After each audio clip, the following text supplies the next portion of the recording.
ये students school का student हो, कॉलेज का हो या किसी कॉम्पिटिटिव एग्जाम्स का, ये स्पीचेज और या नरेशन हर किसी के लिए इम्पोर्टेंट है।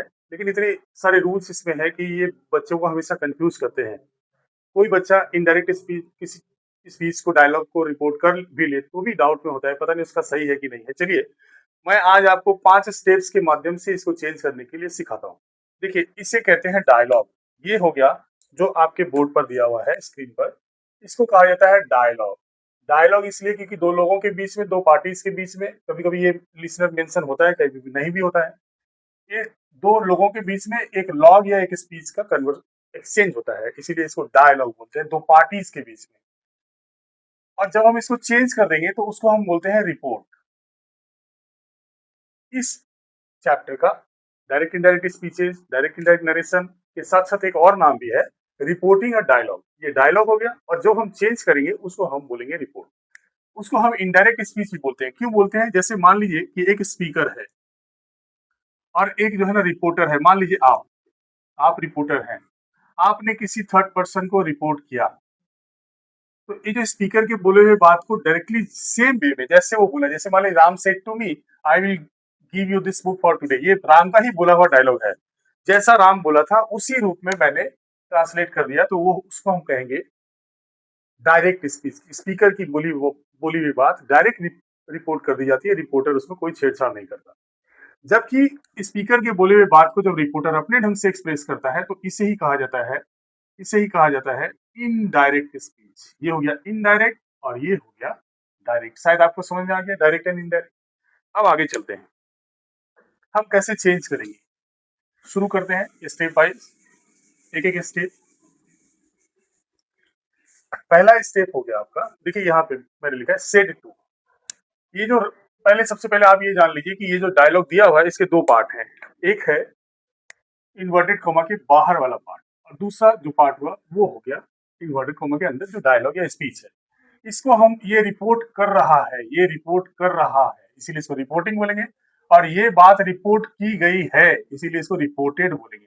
अभी जो रिपोर्ट कर रहा है वो कौन है? वो एक वर्ब है, क्योंकि ये जो रिपोर्ट है ये इसी वर्ब का ऑब्जेक्ट है। ये इसी वर्ब का ये ऑब्जेक्ट है और ये वर्ब है, राइट। इस वर्ब का ये ऑब्जेक्ट है, इसीलिए इसको रिपोर्टिंग वर्ब कहा जाता है। अब आपको समझ में आया? बहुत दिनों से आप देख रहे हो रिपोर्टिंग वर्ब, इसका नाम क्यों पड़ा। और रिपोर्टेड स्पीच क्योंकि ये रिपोर्ट किया गया स्पीच या स्टेटमेंट है, तो स्टेटमेंट को हम स्पीच भी कह सकते, स्टेटमेंट को हम स्पीच भी कह सकते हैं, इसीलिए इसको हम रिपोर्टेड स्पीच कहते हैं, रिपोर्ट किया गया, किया हुआ स्पीच। अब आप आ जाइए, इसको हटाते हैं। कैसे रिपोर्ट करते हैं देखिए। सबसे पहले जो रिपोर्टिंग वर्ब है इसके सब्जेक्ट और ऑब्जेक्ट में कोई चेंजिंग, स्पीकर और लिसनर में कोई चेंजिंग नहीं आएगा, खाली सेड टू चेंज होगा। कैसे? Ram told, Ram told me. अब बोले यहाँ टोल्ड हो गया, क्यों? अगर यहाँ पे लिसनर रहा तो मैं टोल्ड लिखूंगा, नहीं रहा तो सेड का सेड ही रहने देंगे। जैसे मैंने Ram said I will give you this, change नहीं करेंगे। अदरवाइज हम इसको सेड की जगह रिप्लाइड, मटर्ड, अटर्ड कुछ भी लिख सकते हैं, रीअश्योर्ड वगैरह कुछ भी, बहुत सारी चेंजेस की जरूरी नहीं कि खाली हम वहां पे टोल्ड ही लिखें। अब यहाँ आ जाइए, ये कॉमा और इन्वर्टेड। अब देखिए ये जो मैंने आपको बताया सेड टू को चेंज करके हम कभी टोल्ड लिखते हैं, कभी सेड भी रख सकते हैं, अटर्ड, मटर, रीअश्योर्ड, रिमाइंडेड वगैरह वगैरह बहुत सारे वर्ब्स हैं। इस फर्स्ट स्टेप से रिलेटेड मैं एक पेज वीडियो में डाल दिया हूं, आप इसको पॉज करके बढ़िया से देख लें या फिर स्क्रीनशॉट ले लें। अब आते हैं हम लोग सेकेंड स्टेज में, स्टेप टू में। स्टेप टू है यूज ऑफ दैट। अब देखिए यहाँ पे ये सेंटेंस है, हम देखेंगे इस सेंटेंस को, ये किस तरह का सेंटेंस है। असर्टिव भी हो सकता है, ये इंटरोगेटिव भी हो सकता है, ये इंपरेटिव सेंटेंस हो सकता है, ये हमारा कोई एक्सक्लेमेटरी सेंटेंस हो सकता है। काइंड ऑफ सेंटेंस को देखता है। ये एक ऑप्टेटिव सेंटेंस भी हो सकता है। क्या होता है ये सारी चीजें, ये टाइप्स ऑफ सेंटेंसेस अगर आपको पता नहीं है तो उससे रिलेटेड भी एक पेज में डाल दिया हूँ, सेट टू के साथ सारा डिटेल्स लिख दिया हूँ, किस तरह के सेंटेंस को असर्टिव कहते हैं, किसे इंटरोगेटिव कहते हैं, आप उसमें देख लीजिए। अब हम लोग आते हैं यूज ऑफ दैट पर। तो दैट क्या है कि अगर मान लीजिए यहाँ पे एक असर्टिव सेंटेंस है तो हम दैट यूज करेंगे, इंटरोगेटिव सेंटेंस होगा तो दैट यूज नहीं होगा। दो तरह के क्वेश्चन होते हैं, डब्ल्यूएच क्वेश्चन और यस नो क्वेश्चन, जिसमें what, where, which, why, how use होता है उसको डब्ल्यूएच क्वेश्चन कहते हैं। जहां ऐसे ही क्वेश्चन हो गया, do you like milk, have you got a pen, तो इसको हम लोग यस नो क्वेश्चन बोलते हैं। यस नो क्वेश्चन में हम लोग इफ या वेदर लगाते हैं, हम लोग इफ या वेदर लगाएंगे, और अगर डब्ल्यू एच क्वेश्चन रहा तो हम डब्ल्यू एच क्वेश्चन लिख देंगे, डब्ल्यू एच क्वेश्चन ही लिख देंगे, राइट। इंपेरेटिव सेंटेंस में टू प्लस बी वन लगाते हैं, जो दैट नहीं लगता। खाली एक्सक्लेमेटरी सेंटेंसेज और ऑप्टेटिव सेंटेंसेज में दैट का इस्तेमाल होता है। इस सेकेंड स्टेप के ऊपर भी एक मैं डिटेल पेज डाल दिया हूँ, उसको भी आप पॉज करके देख लें, बढ़िया से ध्यान से पढ़ लें, तब आगे बढ़ें। इसके बाद आ जाइए, तो मैं यहाँ लगा दिया दैट। अब आ जाइए, क्या कहते हैं, इसमें डायलॉग में हम लोग एंट्री कर रहे हैं, राइट। अब डायलॉग में एंट्री कर रहे हैं, तो आप देखिए ये है आई, तो ये हम कर देंगे Ram told me that he क्यों कर दिया, क्योंकि यहाँ आई कौन है, बोलने वाला ही है राम, तो राम के हिसाब से प्रोनाउन मैंने यूज कर दिया ही, क्योंकि मैं रिपोर्ट कर रहा हूँ, राम का ये डायलॉग नहीं है, अब ये मेरा रिपोर्ट है, तो मैंने लिख दिया आई है राम के लिए, तो ही कर दिया। और वुड गो, वुड गिव, अब मैं यहाँ पे बिल का वुड गिव किया, अगले स्टेप में आता हूँ। यहाँ पे देखिए यू किसको बोला, राम ने यू किसको कहा, मी को कहा, तो मैंने लिख दिया मी। अब ये चेंजेस कैसे हुए, याद रखिएगा, ये स्टेप 3 में आ जाइए आप, यहाँ ये फर्स्ट स्टेप फिनिश, ये दोनों थर्ड में आ जाइए। चेंज ऑफ पर्सन कैसे होगा, हम लोग रिपोर्टेड स्पीच के आई या वी को स्पीकर के हिसाब से चेंज करेंगे, यू को लिसनर के हिसाब से चेंज करेंगे, और थर्ड पर्सन को नो चेंज करेंगे, चेंज नहीं करेंगे। अगर यहाँ आई भी आया तो स्पीकर के हिसाब से, यू आ गया सेकंड पर्सन, तो इसी को कहा जाता है first person, second person, third person. First person speaker के हिसाब से, सेकंड पर्सन यहाँ पे ये स्पीकर यानी सब्जेक्ट, और सेकंड पर्सन ऑब्जेक्ट के हिसाब से, और थर्ड पर्सन नो चेंज। इसी को कहा जाता है 1 2 3 SON का प्रोसेस।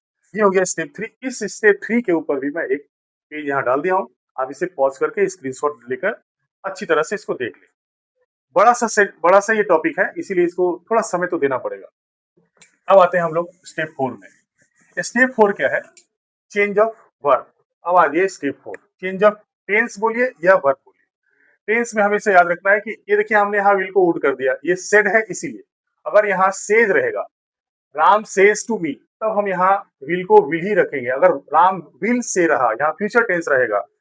अगर मेरा रिपोर्टिंग वर्ब प्रेजेंट या फ्यूचर टेंस होगा, तो इसके टेंस में कोई छेड़छाड़ नहीं करेंगे। यहाँ गो लिखा हुआ है तो गो ही रहने देंगे। हाँ, आई अगर ही हो गया तो गोज कर देंगे। आई एम गोइंग है तो ही इज गोइंग हो जाएगा। लेकिन अगर ये पास्ट टेंस रहा तो आई एम गोइंग है, तो अगर हम आई को हम ही से चेंज करके वॉज गोइंग लिखना पड़ेगा। पास्ट टेंस में कुछ कुछ चेंजेस आते हैं। पास्ट टेंस में क्या क्या चेंजेस आते हैं कि डायरेक्ट में अगर कौन सा टेंस होगा तो इनडायरेक्ट में क्या लिखेंगे। देखिए, अगर ये पास्ट टेंस रहा तो if reporting verb is in past, अगर वो पास्ट में रहा तो क्या करेंगे, किसी भी प्रेजेंट टेंस को, डायरेक्ट में किसी भी प्रेजेंट टेंस को हम लोग क्या करेंगे, सिमिलर पास्ट में ले जाएंगे। सिमिलर पास्ट समझते हैं आप, अगर यहाँ प्रेजेंट कॉन्टिन्यूअस है तो पास्ट कॉन्टिन्यूअस, प्रेजेंट परफेक्ट है तो past perfect, present continuous, simple present है तो सिंपल पास्ट, राइट। अगर यहाँ पहले से सिंपल पास्ट है, सिंपल पास्ट है, तो हम उसको क्या करेंगे, पास्ट परफेक्ट में ले जाएंगे, पास्ट परफेक्ट। अगर यहाँ पहले से पास्ट कॉन्टिन्यूअस है तो हम क्या करेंगे, पास्ट पास्ट परफेक्ट कॉन्टिन्यूअस में ले जाएंगे। और अगर ये दोनों पहले से ही आ गए यहाँ पे, पास्ट परफेक्ट या पास्ट परफेक्ट कॉन्टिन्यूअस, तो हम क्या करेंगे, तब उस केस में हम करेंगे नो चेंज। ध्यान रखिएगा, ये ज्यादा क्लियरली लिखने की जरूरत नहीं, क्योंकि इस स्टेप से रिलेटेड भी एक डिटेल्ड पेज में डाल दिया हूँ। इस स्क्रीनशॉट को आप अच्छे से देख लें, इसको पॉज करके बढ़िया से एक बार पढ़ लें, तब आगे बढ़े। अब हम लोग पहुंचते हैं 5वें स्टेज में। 5वां स्टेज में some other changes. Some other changes में ये देखिए स्क्रीन के नीचे आ रहा है, ये प्रोनाउन, एडजेक्टिव, एडवर्ब या वर्ब्स। इस पेज को आप ध्यान से देखिए। इस पेज में आपको कंप्लीट डिटेल्स मिल जाएंगे, कौन सा वर्ड डायरेक्ट में, कौन सा वर्ड किस वर्ड में चेंज होता है। यहाँ पे मैं 2 एग्जांपल लिया हूँ, इस एग्जांपल को मैं आपको चेंज करके दिखाता हूँ। ये देखिए, I would give you, you की जगह मी हो गया, दिस है तो दैट हो जाएगा, बुक नाउन है तो कोई चेंज नहीं, और ये टुडे हो जाएगा दैट डे, हो गया चेंज। तो ये किस तरह से चेंज होता है, देखिए दिस हो गया दैट और टुडे हो गया दैट डे, दिस हो गया दैट, टुडे हो गया दैट डे। ये कैसे चेंजेस होते हैं, 3 तरह के चेंजेस होते हैं। कुछ प्रोनाउन, दिस का दैट, दीज का दोस, सच का, सच के साथ प्लूरल लगा हो तो those such boys, those boys, such a boy, that boy. और इस हिसाब से कुछ उसको कहीं-कहीं वो डिटरमिनर होता है, कहीं-कहीं प्रोनाउन होता है। कुछ जो है हम लोग एडवर्ब के चेंजेस करते हैं, जैसे नाउ का देन, हियर का देयर, टुडे का दैट डे, एगो का बिफोर। ये कुछ एडवर्ब्स के चेंजेस हैं और कुछ वर्ब से रिलेटेड चेंजेस हैं।